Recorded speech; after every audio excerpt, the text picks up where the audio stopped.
Steve Davis, CEO and founder of Operto. Steve, welcome.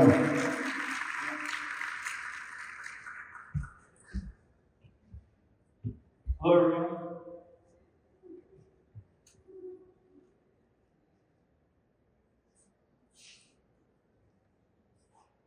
Good afternoon, everyone. My name is Steve Davis. I'm the CEO and one of the founders of Operto Technologies. We're a technology company up in Vancouver, Canada. We've been around for quite a few years. We're displaying here for the first time. And one of the things that we wanted to talk to you about today, we've been talking to so many very, very interesting property managers over the last couple of days. And one of the things that we want to help people with is as you start to add units, as you start to grow, what are some of the things that we see as a business that we can help you to avoid those common pitfalls? So we're going to cover this from a technology lens today. But before we get going,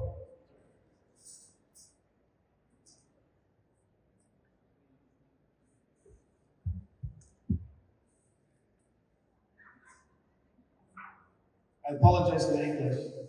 So one of my goals this year was I was going to try to present a few slides in Spanish, but I didn't get enough time. So hopefully Manuel has me back next year. I'll be back and I'll present in Spanish. Before I start, I want to just get a couple of stories out of the way because I think it's really important to kind of look at technology through a very interesting lens, because I've seen the way that technology can fundamentally change a business front row. So does anyone remember this date? Okay.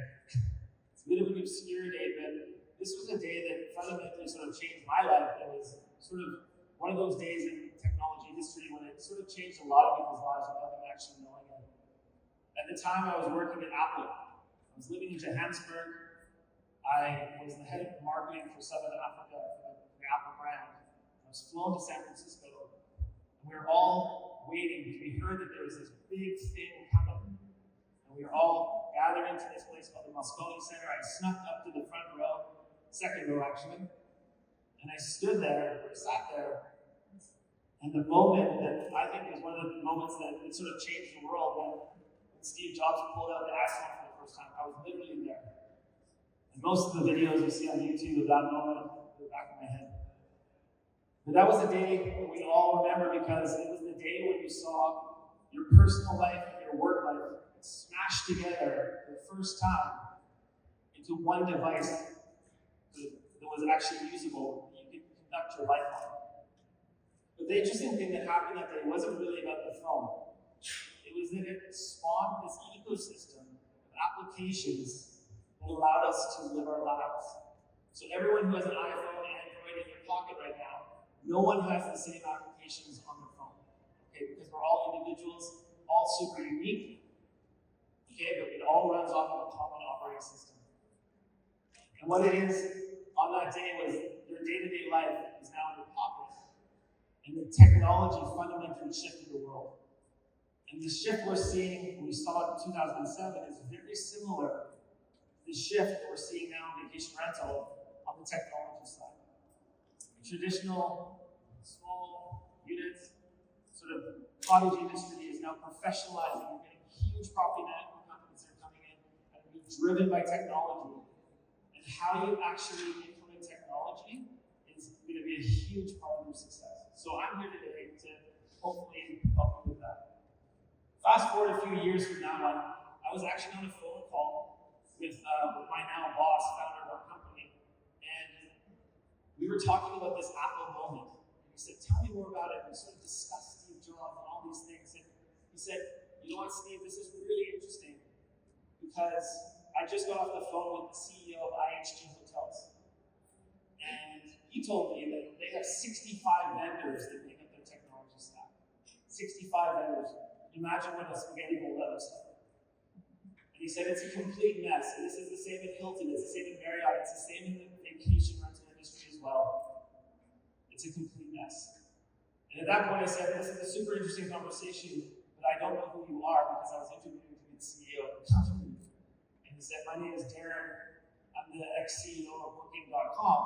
And price line, and I'd love to build this vision with you of consolidating technology and making the lives of the property managers easy. So this is Operto. It's the Italian verb to open, but we do a lot more than just open doors. That's sort of where we started.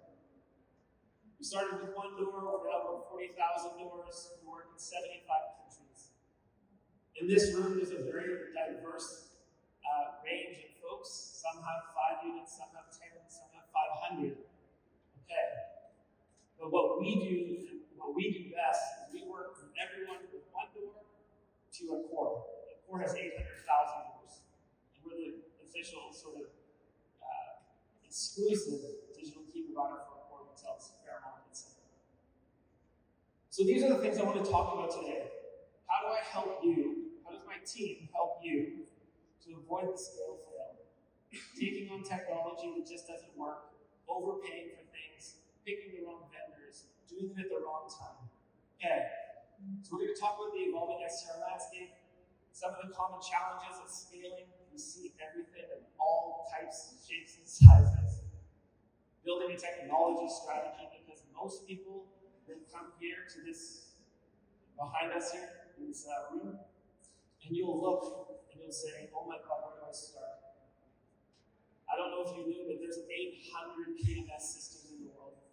Where do you start? How do you shop? What's important to you as you scale? How do you pick those vendors?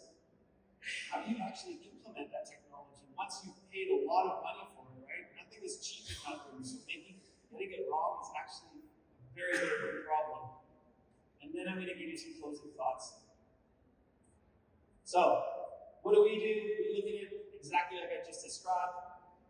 We look at it as a holistic solution, okay? End to end. How do we make sure that when you're going shopping for technology, that it's like going to the grocery store, and then you can go to a couple other stores that you need, versus trying to go to 20 different grocery stores to do your grocery shopping. It's too much. It's too complex. It doesn't work. At the end of the day, what we're trying to do is build technology that delivers exceptional stays to every guest, every time. Consistency. Consistency is what drives 5-star reviews. Consistency is what drives profitability. So, when you look at how the guest travels, okay, they book on an OTA, then you've got these pillars that happen afterwards. Pre-arrival, check-in, in-stay, check-out, servicing, turning over the property, cleaning, all of these things. If you look at them like that, that's what we're trying to solve. Because at the end of the day, this is what we're trying to do with technology. First of all, you're trying to amaze your guests. You're trying to leverage technology to make more money. You're trying to do it to impress your owners. Okay? But at the end of the day, the most important thing is you're trying to automate the mundane tasks that are very, very time-consuming and just basically make everyone angry. Okay, so how do you remove yourself so that you spend less time in your business and more time on your business? So this is how we look at it. 3 pillars. A guest application that takes care of your guest. A Teams application that takes care of all the housekeeping, maintenance, servicing of the property, all layered around an IoT layer that just works all the time, never stops, never breaks. That's how we look at it as a holistic view. Because at the end of the day, there's 2 things that matter to you as the property managers. The first is, how do I take care of the guest? How do I make sure the guest rebooks, maybe a direct booking next time, come back, tell their friends, 5-star reviews, because it all has a downstream effect on profitability and your ability to scale. And the next headache, the next most important headache that we all have, how do you turn the property over? How do you ensure consistency? This is something that Simon was talking about with the professionalization of short-term rentals. It's important that the level is up here now. It can't be down here. It has to be consistently high. So having great technology that allows you to have that consistency is fundamentally important. So, what does it look like? Okay, it's not pretty out there. Okay, since COVID, guest expectations have absolutely skyrocketed. Okay? What's happened is you've had a merge of hotels, multifamily, short-term rentals. Okay, people that used to stay in hotels are now staying in short-term rentals, but they expect to have hotel-level quality service. Okay, that's why Simon takes his own set of knives with him when he goes traveling to short-term rentals, because he knows that the knives are not going to be sharp. Okay, staffing is a nightmare. It doesn't matter which industry you're in, which part of the world, with staffing shortages. It's very difficult to train and retain talent. Vendors on vendors on vendors on vendors on vendors. You have to just walk through either of those doors over there. There's just so many vendors. Okay, and it's difficult to navigate that landscape. So I'm going to give you a couple of tools. There's tons of increasing regulatory compliance issues. Okay, cities are shutting things down. Okay, it's becoming more and more difficult to actually operate, and competition is fierce.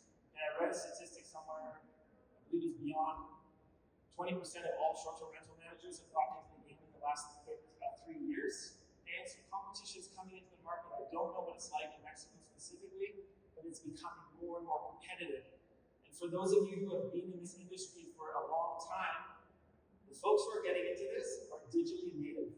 Okay? They're young, they've got energy, and they understand technology. So they're coming in with the technology lens. So if you're not leveraging technology today, they're going to leave you in the dust. So what are some of the challenges when you're scaling? More staff, more hiring, more training, more hassles, more taxes, all the things. It just never stops. Owner management. As you get bigger, you take on more managers. You take on more owners. They all have very eclectic personalities. It takes a full-time job just to manage them. Changing a system is hard. So for those of you who started with a small PMS, and now you're scaling and you're trying to rip it out and put in a new PMS, it's very difficult. Because that is the lifeblood of your business. To change is hard, and I get that. And turnovers, enough said, it's the biggest hassle we all have. How do you clean? How do you ensure consistency? How do you make sure that the guest that checks in next gets sharp knives? And guest communication. This will literally drown you. If you don't have a proper guest communication platform, you can just get absolutely inundated. So, key here. You want to bend the system, but you don't want to break the system. Okay. What this means is don't leave it too late, because you can bend something far away, but at some point it will snap. We've seen this with a lot of our customers who come to us too late. We've been trying to run 50 units STR, like they've been running 5 units, and it's very, very difficult for them. Because what will bend you to 20 units, it will absolutely break you at 50, it will hospitalize you at 100, and it will kill you at 200. So ensure you know, are the current systems that we're using, are they actually useful when I get bigger? So when you look at technology, it's actually not that it's a must-have. It's a bit of an obvious statement. You can still run without it, but it's not a must-have. But having the right technology at the right time with some thought behind it is a must-have. Okay, so for those of you who don't have a technology strategy in the room, I would assume that's most people. I'm going to show you how to do it, because this is what we do day in, day out. So when you look at the technology strategy, look at it like a puzzle. Okay? Back to sort of my grocery store analogy. The last thing you want to do is go into that auditorium over there and say, I need pricing, I need PMS, I need blocks, I need dynamic, I need all these things. And then listen to them tell you that we have integrations. Okay? I'm going to get back to this later, but there's integrations and then there's integrations. They're not all the same. When you look at your technology stack, what you really want it to look like is the puzzle is complete, okay? Where each individual piece of the puzzle makes the next piece stronger. And when you put it all together, it is stronger than the sum of its parts. Okay, we see this because the way that we work with our customers is consultatively. Okay, we understand their business before we even try to sell you something. So, define your goals. We all have different issues. We all have different roadblocks in our businesses. So what's most important, because you can't do it all at the same time, as much as you'd love to. Are you trying to impact revenue? Are you trying to impact operations? Possibly guest experience, making sure that you're getting 5-star reviews, or you're just simply trying to grow your portfolio. I remember yesterday when Simon was talking about how many people that want to grow their portfolio. I think 60% of the hands went up in the room. I would hazard a guess that the other 40% were just sitting on their hands, because I don't imagine that anyone is here at this conference not with some intention to scale. So, what are you great at? We're all good at different things. Can you build on top of that? And when you say customer service, that's very hard to scale. Okay? Customer service is very difficult to scale. What are your current obstacles? Are they regulatory? They understand what those obstacles are, and what are the sticking points? And is this something that is going to get worse? We've seen a lot of customers who bury their heads in the sand around regulatory issues, and when the government comes knocking, they're literally caught out, okay, with a portfolio they can't service. Do you have the resources and bandwidth to go at it right now? Again, when you talk about bandwidth, we're all like 18 hours a day trying to operate our business. It's very difficult to find time to actually come out and look at your business objectively. So how do you do that? How do you find the time? Do you have the resources? Do you need to get additional resources to help? And lastly, would it be more difficult to do it now, or would it be more difficult to do it later? Because sometimes delaying the pain is actually the wrong choice. I call it the art of prioritization. When you look at putting technology into a business, look at it like a firefighter versus a park ranger. And so a firefighter will slide down the pole, okay, jump in the truck, get the hose out, fire out. Okay? A park ranger might have 20, 30,000 acres of land that they need to watch. And at any point, that park ranger might have 10 fires. 20 fires going on, other things happening on that big plot of land. They have to prioritize which one goes first, which fire going to go first, second, third, fourth. We all want to be park rangers. You don't want to be a firefighter in our industry. Okay, so how do you select vendors? So when you leave this room, my biggest hope is that you are equipped with the right questions to ask those folks. And we are one of them, but it's important that you understand the questions that you really want to ask them before you select them. Okay. Everyone claims to be integrated with absolutely everyone. Oh, we're best friends. We do everything. We work together. Blah, blah, blah, blah, blah. Okay, I can assure you half of it is BS. Okay? And not all integrations are created equally. Okay? Sometimes they're a one-way integration. Sometimes it's a two-way integration. Sometimes it just doesn't work. And how does that current solution, the solution you want to put in, actually work in with your current tech stack? Okay? So understanding the full life cycle of the guest reservation, pre-arrival, in-stay, post-stay, cleaning. Okay? How does this thing slot in with the way you run your business? If it doesn't work in with the way you run your business, do not try to shove a square peg into a round hole. It doesn't work. And consider edge cases, and this is where people get caught all the time. Do not choose the happy path. Okay, the happy path is, well, 95% of people love it. The problem is, as we know, the squeaky wheel gets the grease, and at the end of the day, it's the 5% that are going to leave you a 1-star review because at 2 a.m. in the morning, your locks didn't work, the guests couldn't get in, they leave you a 1-star review and you're burned. There's no going back. So make sure you're analyzing those edge cases, because if they can't solve for the edge cases, you shouldn't be choosing this vendor.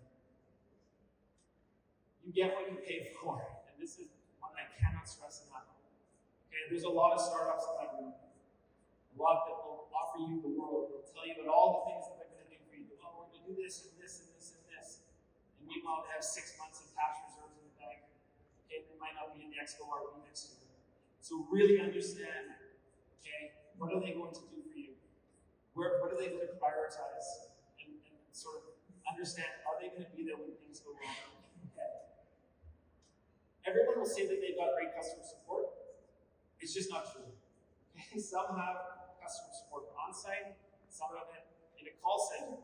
Okay? There's someone who's never actually been right directly to product, that's something that they support at a call center somewhere in the Philippines. Totally different than having people that really know what they're talking about in the office, that at 2 a.m. they pick up the phone and they can actually troubleshoot for you. Make sure you understand how they support their customers. Be specific. Do your own evaluation. And make sure that when you're choosing, if it is fundamentally important to your business, like let's say locks, are you choosing a PMS that just does locks as a part of their 7th thing they do? Or are you choosing a vendor who actually does locks? Because at 2 a.m., when the locks don't work, you call a PMS, they're not going to know how to get the door open. Okay, so just these are things to consider. Apples to apples checkbox comparisons are never, ever, ever that simple. Make sure you dig and dig and dig and dig. Ask questions, ask questions, ask questions. Okay. The way that you're treated by the salesperson on the first, second, third call during the sales process is pretty much the way that you're going to get treated as a customer afterwards. So make sure that you really enjoy the buying process, that you really get the sense that they are an invested partner in your business. Because if they're just there to close a sale and move on, you're going to be the one left holding the bag. Know where you're going to ensure that this vendor will be able to support your growth. So if you're going from 5 to 10 to 20 to 50, hopefully 500, okay, can they come on the journey with you? Do they know what it takes to support someone who has 200, 500, 1,000 units? Because that's a very hard customer to support. Much easier to do 5 units. Okay, and know where they're going. Understand how long have they been around for? Are they the new upstart that just came out of Y Combinator? Okay, they've got a little bit of cash and they live in their parents' basement and they're trying to start up. Or are you going to go with a trusted vendor who knows what they're doing? Choose very, very carefully. Okay, I'm going to give you 2 scenarios. First one, you're looking for smart locks. Okay? There's lots of vendors out there to choose from. The first vendor syncs the reservations in real time using webhooks. Okay? Vendor number 2 pulls the PMS API every 60 minutes for updates. Okay? Both open doors. The only problem is if you have a last minute booking, the second vendor, if they book a minute after your API does this call, you're waiting outside the front door for an hour for that door to open. Okay? Understand these things. It's really important. Do you want last minute reservations? You better pick vendor number 2. Property care. Vendor number 1 provides custom checklists for every single unit. Okay? Vendor number 2 provides one master checklist for all of their properties, assuming that all properties are the same. Not true. Do you want number 1, where all your properties are different, so they're all going to be slightly different, or do you want one that's just all in one bucket, this is how you clean the property and get on with it? Again, very cheap, a different way to look at it. And do you have different staging requirements for your properties? And then you better pick number 1. Okay, so should I use, and what you really need to ask yourself is, should I be using my PMS for this? Or should I implement a dedicated third-party solution? What you're seeing in the industry right now, and I'm sure you guys have all been looking at it, is that everyone's kind of going like this. Okay? There's a lot of overlap. Okay? The PMSs are trying to do everything. You've got specialized vertical players, third-party players who are exceptionally good at certain vertical pieces. Okay? There's a breaking point in there, so really understand how important are different pieces of your guest journey, and then choose your vendor accordingly. Do not leave it up to chance. Okay, so best practices for successful implementation. I'm going to go pretty quick here. Don't buy technology unless you get your team who's going to use the technology involved in the buying process. Because if you buy stuff and they don't like it, guess what? They're not going to use it. And when they don't use it, it's going to piss you off. You spend all this money, nothing works, and you're just going to be a big headache. Okay, so make sure that they're involved in the decisions. They'll probably actually help you make better decisions. Have a plan and make sure it's feasible right now. Don't say, oh, in 6 months from now, I'll do this, and in a year from now, I'll do this. Don't So you got get what is feasible for you now. Know how you're going to measure success. Okay, does it shrink the average time to check in? Does it create more money, more revenue, more cross-sells and upsells? Like, what are the metrics that you're trying to measure as a business owner? And then ensure that that vendor is delivering on the promises that brought you in the door in the first place. And check in on a regular basis. Make sure you've got a dedicated account manager who's going to make sure that these things are being used, optimized, and that you're growing as you're hoping to. Okay, train your staff. Understand that if the vendor isn't responsible for it, okay, you are. So this happens a lot, where property managers don't understand who does what. Okay, so they just call the first person that they have a good relationship with, and it might be like, it's not with me. So really understand where do your vendors start and stop. And if you choose a vendor that does all of it under one hood, then you can just call one place and they'll sort it all out for you in one call. Consider using their professional services and make sure you don't parachute too soon. Okay, so for those of you who are new to this, if you're trying technology for the first time, don't get rid of it too quickly. And whatever you do, if you choose the wrong technology, get rid of it quickly. Okay? Do not fall into the sunk cost fallacy, which is, I just spent all this money, I can't possibly move myself. Don't just believe what they say. That's what I'm saying. Friction will eventually turn into fire. So if you have issues today that you know are going to break you, come and talk to us about it. We will help. We help businesses like you all the time. And when is more important than if, because you're going to need some level of technology to scale, but it's about when you put it into the business, which is the most important thing. Don't spend money where you don't need to. We're all trying to protect margins. We're all trying to make a dollar. So when you buy too much and you don't use it, it's just another thing that makes your margin compression. Okay, and lastly, build and follow this technology strategy and make sure that it works for you. Revisit it a lot. Okay, if you choose some vendors you really like, review it with them every 6 months. Am I doing the right stuff? What are you guys doing? What are you building? What's coming next? How are they supporting you? Because they're going to become a fundamental part of your team to ensure you get to scale. Thank you, everyone. My name is Steve Davis. You can come and visit us out there.